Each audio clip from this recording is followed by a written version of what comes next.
कल्पना कीजिए कि आप एक ऐसी जगह पर हैं जहां उम्मीद की कोई किरण नहीं है। ये दूसरे विश्व युद्ध के बाद का समय है और आप रूस की एक कोयला खदान में युद्ध कैदी हैं। आपके चारों ओर लोग मर रहे हैं। क्रूर गार्ड, अहंकारी अधिकारी, हर तरफ निराशा का माहौल है। आपका घर तबाह हो चुका है, आपका परिवार खत्म हो चुका है और आपके दोस्त या तो मारे गए हैं या दूसरे कैंपों में कैद हैं। ऐसी स्थिति में आप क्या करेंगे? क्या आप हार मान लेंगे? या आप अपने मन की उस शक्ति का उपयोग करेंगे जिसके बारे में दुनिया को बहुत कम पता है? ये कोई काल्पनिक कहानी नहीं है, ये डॉक्टर लोथैक्स वॉन ब्लैंकश्मिट की सच्ची कहानी है। अपनी इस भयानक स्थिति के बावजूद डॉक्टर ब्लैंकश्मिट ने अपने मन में एक फैसला किया। उन्होंने सिर्फ भागने के बारे में नहीं सोचा, उन्होंने ये तय किया कि वो लॉस एंजलिस जाना चाहते हैं। उनके चेतन मन के पास इसका कोई रास्ता नहीं था, कोई योजना नहीं थी, लेकिन उन्होंने ये काम अपने अवचेतन मन को सौंप दिया। हर रात और हर दिन उस अंधेरी खदान में वो अपनी आंखें बंद करते और खुद को लॉस एंजलिस की सड़कों पर घूमते हुए देखते। वो अपनी कल्पना में विल्शायर बुलेवार्ड पर उस अमेरिकी लड़की के साथ चल रहे थे जिससे वो युद्ध से पहले बर्लिन में मिले थे, जो बाद में उनकी पत्नी बनी। वो अपनी कल्पना में दुकानों में जाते, बसों में सफर करते, रेस्टोरेंट में खाना खाते। हर रात वो अपनी काल्पनिक अमेरिकी कार में बैठकर लॉस एंजलिस की सड़कों पर घूमते। उन्होंने इन मानसिक तस्वीरों को इतना वास्तविक और स्वाभाविक बना लिया था जितना कि जेल कैंप के बाहर खड़े पेड़। फिर एक दिन भागने का एक मौका आया और उन्होंने उसे पकड़ लिया। वो किसी तरह पोलैंड पहुंचे, जहां से दोस्तों ने उन्हें स्विट्जरलैंड और फिर लॉस एंजलिस पहुंचाया। और चमत्कार तब हुआ जब वो लॉस एंजलिस पहुंचे। एक अमेरिकी जोड़े ने उन्हें अपने घर सैंटा मोनिका में मेहमान के तौर पर बुलाया। जब उनका ड्राइवर उन्हें ले जा रहा था तो उसने उन्हें उन्हीं सड़कों से गुजारा, विल्शायर बुलेवार्ड और दूसरी गलियों से, जिनकी उन्होंने महीनों तक रूसी कोयला खदानों में कल्पना की थी। उन्होंने उन इमारतों को पहचाना जिन्हें उन्होंने अपने मन में इतनी बार देखा था। ऐसा लगा जैसे वो पहले भी लॉस एंजलिस में रह चुके हों। उन्होंने अपने लक्ष्य को पा लिया था। ये कहानी सिर्फ एक चमत्कार नहीं है, ये एक सिद्धांत का प्रमाण है। ये प्रमाण है कि आपके भीतर एक ऐसी शक्ति छिपी है, एक ऐसा खजाना है जो आपकी कल्पना से भी परे है। डॉक्टर जोसेफ मर्फी अपनी किताब the power of your subconscious mind में इसी खजाने का नक्शा हमें देते हैं। इस शक्ति को समझने की पहली सीढ़ी ये जानना है कि आपके पास एक नहीं बल्कि दो मन हैं, या यूं कहें एक ही मन के दो अलग अलग और विशिष्ट कार्यात्मक हिस्से हैं, चेतन मन और अवचेतन मन। इसे समझने का सबसे अच्छा तरीका एक जहाज का उदाहरण है। आपका चेतन मन उस जहाज का कप्तान है जो पुल पर खड़ा है, वो आदेश देता है। वो अपने 5 इंद्रियों के माध्यम से बाहरी दुनिया से जानकारी इकट्ठा करता है, तर्क करता है, विश्लेषण करता है और निर्णय लेता है।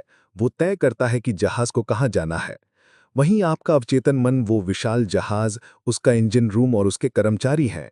वे कप्तान से सवाल नहीं पूछते, वे बस आदेशों का पालन करते हैं और जहाज को उस दिशा में ले जाते हैं जो कप्तान ने तय की है, चाहे वो दिशा सही हो या गलत। एक और पावरफुल उदाहरण एक बगीचे का है। आपका अवचेतन मन एक उपजाऊ मिट्टी की तरह है जो किसी भी तरह के बीज को उगने में मदद करेगा, चाहे वो अच्छा हो या बुरा। आपका चेतन मन वो माली है जो दिन भर इस मिट्टी में विचार रूपी बीज बोता रहता है, अक्सर अनजाने में अपनी आदतन सोच के आधार पर। जैसा आप अपने अवचेतन मन में बोएंगे, वैसा ही आप अपने शरीर और वातावरण में काटेंगे। ये समझना महत्वपूर्ण है कि अवचेतन मन एक अवैयक्तिक शक्ति है। ये नैतिक निर्णय नहीं लेता, ये सही और गलत, अच्छे और बुरे के बीच भेदभाव नहीं करता। ये बस उस सुझाव को स्वीकार कर लेता है जो इस पर विश्वास और भावना के साथ डाला जाता है। एक जहाज पर यात्रा कर रहे एक डरपोक यात्री की कहानी इस बात को साबित करती है। जब कोई उससे कहता है, आप बहुत बीमार लग रहे हैं, मुझे यकीन है कि आपको समुद्री बीमारी होने वाली है, तो वो यात्री पीला पड़ जाता है। ये नकारात्मक सुझाव उसके अपने डर के साथ जुड़ जाता है और उसका अवचेतन मन इसे स्वीकार कर लेता है और बीमारी को हकीकत बना देता है। शक्ति तटस्थ है, इसका उपयोग ही परिणाम निर्धारित करता है। ये हमें किताब के सबसे मौलिक सिद्धांत पर लाता है। आपके मन का नियम विश्वास का नियम है। जो कुछ भी आपका चेतन मन स्वीकार करता है और सच मानता है, आपका अवचेतन मन उसे स्वीकार करेगा और उसे पूरा करेगा। हर विचार एक कारण है और हर परिस्थिति एक प्रभाव है। अगर आप प्रभाव को बदलना चाहते हैं, यानी अपनी बाहरी परिस्थितियों को, तो आपको कारण को बदलना होगा, जो कि आपके विचार हैं। ज्यादातर लोग अपनी परिस्थितियों को सीधे तौर पर बदलने के माध्यम से अपना जीवन बदलने का प्रयास करते हैं, जो कि डॉक्टर मर्फी के अनुसार समय और प्रयास की भयानक बर्बादी है। असली काम बाहरी नहीं, आंतरिक है। आपकी भीतरी दुनिया ही आपकी बाहरी दुनिया का निर्माण करती है। लेकिन यहाँ एक महत्वपूर्ण अंतर है। सिर्फ एक गुजरता हुआ विचार शक्तिशाली नहीं होता। एक विचार जो स्वीकार किया जाता है, महसूस किया जाता है और जिस पर विश्वास किया जाता है, वो एक दृढ़ विश्वास बन जाता है। आपके साथ जो कुछ भी हुआ है वो उन विचारों पर आधारित है जो विश्वास के माध्यम से अवचेतन मन पर अंकित हुए हैं। विश्वास ही वो ट्रिगर है जो इस शक्तिशाली मशीनरी को सक्रिय करता है। ये केवल बौद्धिक सहमति नहीं है, ये एक विचार को वास्तविकता के रूप में भावनात्मक और आंतरिक रूप से स्वीकार करना है। एक बेरोजगार माँ की कहानी है जो 3 बच्चों के साथ थी। उसने हर रात और सुबह लगभग 3 सप्ताह तक दोहराया, मेरे धन के लिए धन्यवाद पिता। उसने इसे तब तक किया जब तक कि कृतज्ञता की भावना उसके मन पर हावी नहीं हो गई और वो स्वीकृति के बिंदु पर नहीं पहुंच गई। उसने सिर्फ शब्द नहीं कहे, उसने उस भावना को महसूस किया। यही विश्वास की शक्ति है। ये आपके अवचेतन मन को एक स्पष्ट निर्देश देता है, एक ब्लूप्रिंट देता है, जिसे वो हकीकत में बदलने के लिए काम करना शुरू कर देता है। तो अब जब हम जानते हैं कि हमारे भीतर एक असीम शक्ति का स्रोत है जो हमारे विश्वासों पर काम करता है, तो सबसे बड़ा सवाल यह उठता है, हम इस शक्ति का उपयोग कैसे करें। हम अपने मन के इस बगीचे में जानबूझकर सफलता, स्वास्थ्य और खुशी के बीज कैसे बो सकते हैं। डॉक्टर जोसेफ मर्फी हमें कई व्यवहारिक तकनीकें प्रदान करते हैं जो सरल लेकिन अविश्वसनीय रूप से प्रभावी हैं।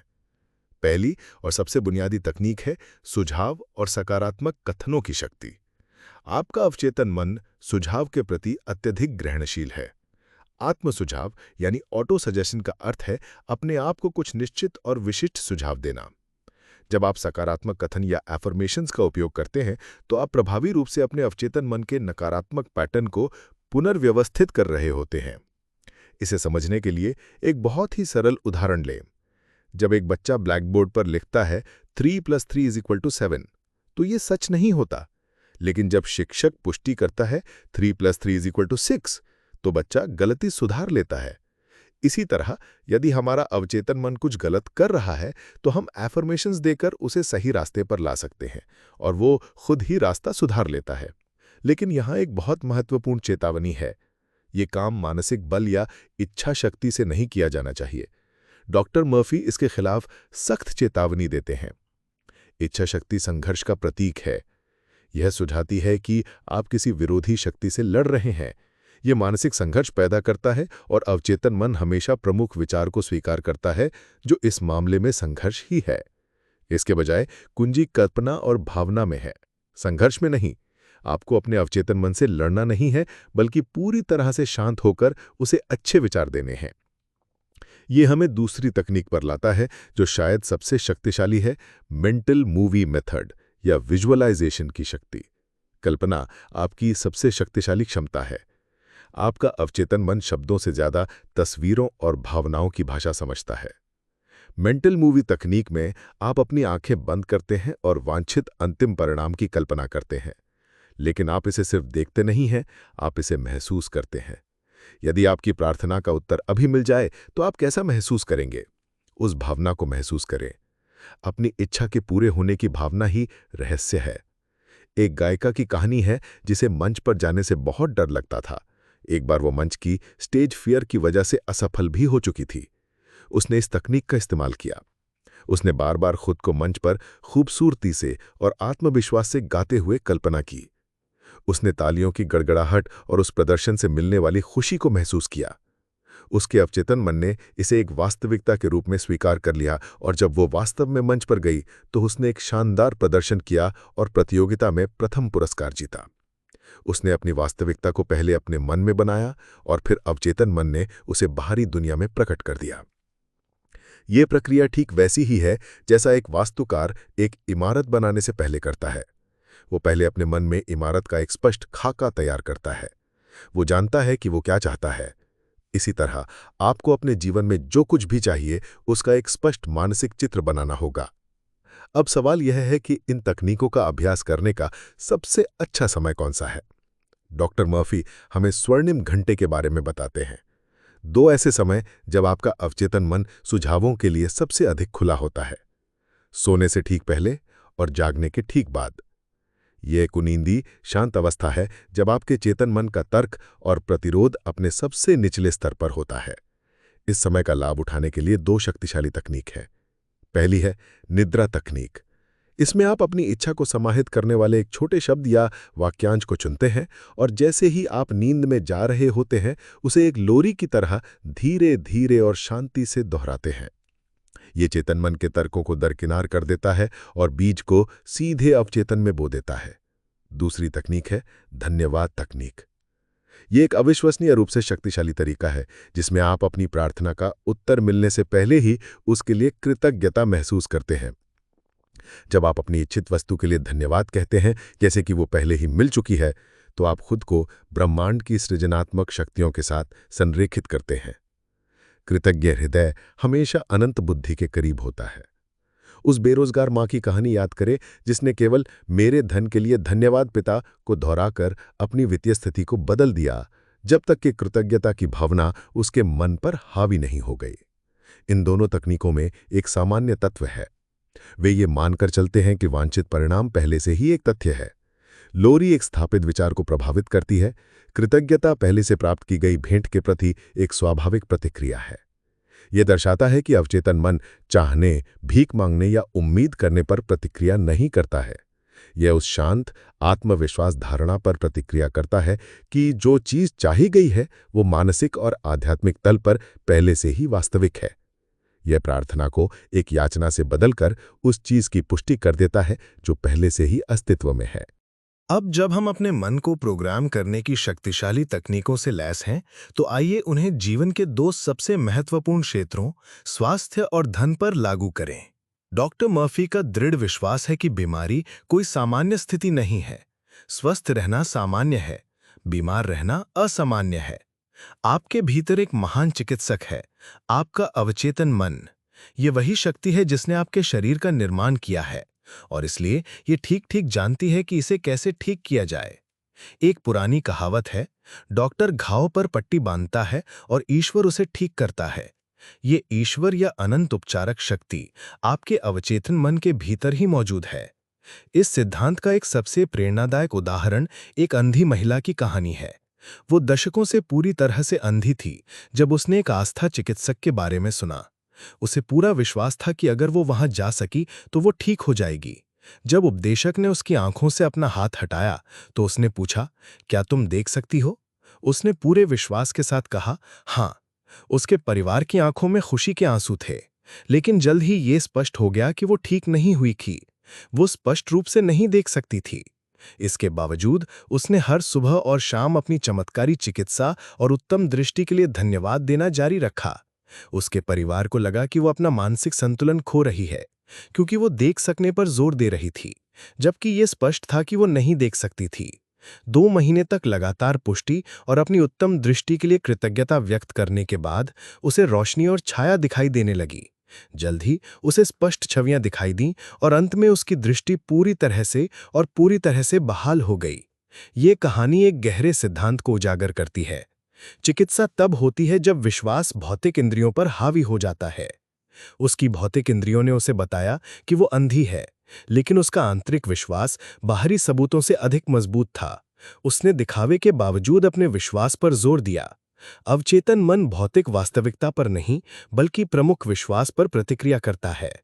डॉक्टर मर्फी ने खुद इस सिद्धांत का इस्तेमाल एक घातक बीमारी जिसे सार्कोमा कहा जाता है से खुद को ठीक करने के लिए किया था, जो उनके शिक्षण के लिए एक शक्तिशाली व्यक्तिगत गवाही है।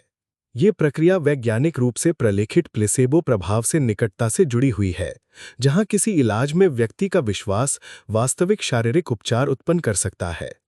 स्वास्थ्य की तरह ही धन और समृद्धि भी एक बाहरी परिस्थिति से पहले एक आंतरिक अवस्था है। डॉक्टर मर्फ्यूस आम धारणा को चुनौती देते हैं कि गरीबी एक गुण है। वे सिखाते हैं कि अमीर होना हर व्यक्ति का अधिकार है। गरीबी कोई पुण्य नहीं है, ये एक मानसिक बीमारी है।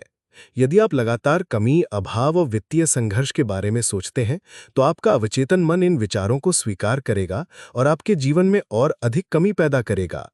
इसके विपरीत, यदि आप अपने मन को बहुतायत और समृद्धि के विचारों से भर देते हैं, तो आप अपने जीवन में धन को आकर्षित करेंगे। कुंजी समृद्धि चेतना विकसित करने में है। असली दौलत एक मानसिकता है। जैसा कि किताब में कहा गया है, दौलत की भावना दौलत पैदा करती है। हमें पैसा बुरा है या सफलता केवल कमरतोड़ मेहनत से मिलती है जैसी सीमित मान्यताओं को खत्म करना होगा। मर्फी के अनुसार जीवन का सहज तरीका सबसे अच्छा है। जब आप वो काम करते हैं जिससे आप प्यार करते हैं और उसे आनंद और रोमांच के लिए करते हैं, तो सफलता निश्चित है। वित्तीय अभाव एक लक्षण है, मूल समस्या नहीं है। मूल समस्या अभाव की चेतना है। पहले से ही अमीर और प्रचुर होने की भावना पैदा करके आप कारण को बदलते हैं। अवचेतन मन तब इस नई आंतरिक स्थिति को प्रतिबिंबित करने वाले अवसरों, विचारों और संसाधनों को आकर्षित करता है।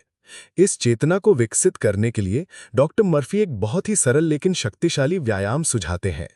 हर रात सोने से ठीक पहले लगभग 5 मिनट के लिए धीरे धीरे और शांति से धन या समृद्धि शब्द को एक लोरी की तरह दोहराएं। इस प्रक्रिया में कोई जोर जबरदस्ती या संघर्ष नहीं होना चाहिए। बस इस शब्द को अपने मन में तैरने दें। आपका अवचेतन मन इस सुझाव को अपनी वास्तविकता के रूप में स्वीकार करेगा और इसे अपने अनुभव में प्रकट करना शुरू कर देगा। याद रखें, आप जिस चीज पर अपना ध्यान केंद्रित करते हैं वो बढ़ती है। धन की कमी पर ध्यान केंद्रित करने के बजाय अपने भीतर अनंत स्रोत पर ध्यान केंद्रित करें। महसूस करें कि आपके पास वो सब कुछ है जिसकी आपको शानदार, आनंददायक और प्रचुरता से जीवन जीने के लिए आवश्यकता है। आपके मन की शक्ति केवल स्वास्थ्य और धन को आकर्षित करने तक ही सीमित नहीं है। ये आपके जीवन के हर पहलू को प्रभावित करती है, विशेष रूप से आपके रिश्तों और आपकी खुशी को। डॉक्टर मर्फी बताते हैं कि आपका अवचेतन मन एक रिकॉर्डिंग मशीन की तरह है। ये ईमानदारी से वो सब कुछ पुनः उत्पन्न करता है जो आप दूसरों के बारे में उस पर अंकित करते हैं। यदि आप चुपके से दूसरों से नाराजगी या ईर्ष्या रखते हैं, तो आप इन विनाशकारी भावनाओं को अपने अवचेतन में बो रहे हैं, जो आपके जीवन में बीमारी, हानि और दुर्भाग्य के रूप में वापस आएंगी। इसलिए सामंजस्यपूर्ण संबंधों का सुनहरा नियम सरल और सार्वभौमिक है। दूसरों के प्रति उसी तरह सोचें, महसूस करें और कार्य करें जैसा आप चाहते हैं कि वे आपके प्रति सोचें, महसूस करें और कार्य करें। आप दूसरों के लिए जो चाहते हैं वो आप वास्तव में अपने लिए चाहते हैं। जब आप दूसरों के लिए शांति, खुशी और बहुअतायत की कामना करते हैं, तो आप इन गुणों को अपने अनुभव में सक्रिय करते हैं। इस सिद्धांत का एक महत्वपूर्ण हिस्सा क्षमा की शक्ति है। नाराजगी, क्रोध और द्वेष को पकड़े रहना मानसिक जहर पीने और ये उम्मीद करने जैसा है कि दूसरा व्यक्ति मरेगा। ये नकारात्मक भावनाएं आपके अवचेतन मन पर अंकित हो जाती हैं और सभी प्रकार की बीमारियों और दुर्भाग्य का कारण बनती हैं। क्षमा दूसरे व्यक्ति के लिए नहीं है, यह आपके लिए एक उपहार है। यह आपके अवचेतन मन को साफ करता है, जिससे उपचार और सद्भाव की अनुमति मिलती है। जब आप किसी को माफ करते हैं, तो आप खुद को उस भावनात्मक बोझ से मुक्त करते हैं जो आपको नीचे खींच रहा था। क्षमा की तरह ही खुशी भी एक बाहरी घटना नहीं है, बल्कि एक आंतरिक चुनाव है। आप खुश रहने का चुनाव कर सकते हैं। डॉक्टर मर्फी के अनुसार खुशी एक आदत है। आप अपने विचारों को खुशी और खुश रहने की इच्छा से भरकर इस आदत को विकसित कर सकते हैं। हर सुबह जब आप उठें, तो अपने आप से कहें, आज मैं खुशी को चुनता हूं, आज मैं सफलता को चुनता हूं, आज मैं सही कार्यवाही को चुनता हूं, आज मैं सभी के लिए प्यार और सद्भावना को चुनता हूं। इस विचार को दिन भर अपने साथ रखें और आप पाएंगे कि आपका मूड और आपकी परिस्थितियां बेहतर होने लगेंगी। खुशी की इस खोज में एक बड़ी बाधा डर है। डर आपके मन में सिर्फ एक विचार है और आप इसे एक अधिक शक्तिशाली सकारात्मक विचार से विस्थापित करके दूर कर सकते हैं। जब डर का विचार मन में आए, तो तुरंत अपना ध्यान अपनी इच्छा पर केंद्रित करें। यदि आप असफलता से डरते हैं, तो सफलता के आनंद की स्पष्ट रूप से कल्पना करें। यदि आप बीमारी से डरते हैं, तो उत्तम स्वास्थ्य की भावना पर ध्यान केंद्रित करें। अपनी इच्छा में लीन हो जाएं और डर की छाया अपने आप गायब हो जाएगी। जैसा कि किताब में कहा गया है, सच्ची सोच डर से मुक्त होती है। डर और चिंता का मतलब है कि आप वास्तव में नहीं सोच रहे हैं, आप केवल नकारात्मक भावनाओं पर प्रतिक्रिया कर रहे हैं। सच्ची सोच आपके मन को शांति, स्वास्थ्य और सद्भाव के विचारों से भरना है। अंत में डॉक्टर जोसेफ मर्फी की शिक्षाओं का सार एक शक्तिशाली और मुक्तिदायक मैसेज में समाहित है। आपके भीतर अनंत धन, ज्ञान और शक्ति का खजाना है। आपके विचार कारण हैं और आपकी परिस्थितियां प्रभाव है। आप अपनी आत्मा के कप्तान हैं, अपने भाग्य के स्वामी हैं। आपका जीवन कोई संयोग नहीं है, यह आपके अपने विचारों का प्रतिबिंब है। ये एक बड़ी जिम्मेदारी है, लेकिन यह अंतिम सशक्तिकरण भी है। यदि आप अपनी आदतन सोच के माध्यम से अपनी परिस्थितियों के कारण हैं, तो आपके पास अपनी आदतन सोच को बदलकर अपनी परिस्थितियों को बदलने की शक्ति है। ये वो शानदार स्वतंत्रता है जिसका वादा किताब करती है। तो आज रात से ही शुरुआत करें। सोने से ठीक पहले और जागने के ठीक बाद का समय सबसे अच्छा होता है। एक इच्छा, एक लक्ष्य चुनें। इसके लिए एक छोटा वाक्यांश या एक मानसिक फिल्म बनाएं। जैसे ही आज रात आप नींद में जा रहे हो, अपनी इच्छा पूरी होने की भावना के साथ खुद को लोरी सुनाएं। विश्वास करें कि बीज बोया गया है और ये अपने समय में फल देगा। अगर इस वीडियो ने आपको अपने भीतर की शक्ति को पहचानने के लिए प्रेरित किया है तो इस वीडियो को लाइक करें, हमारे चैनल को सब्सक्राइब करें ताकि आप ऐसे और भी जीवन बदलने वाले ज्ञान से न चूकें। और नीचे कमेंट्स में हमें बताएं कि आज रात आप अपने अवचेतन मन को कौन सा पहला आदेश देने जा रहे हैं। याद रखें, आपकी दुनिया को बदलने की शक्ति आपके भीतर ही है।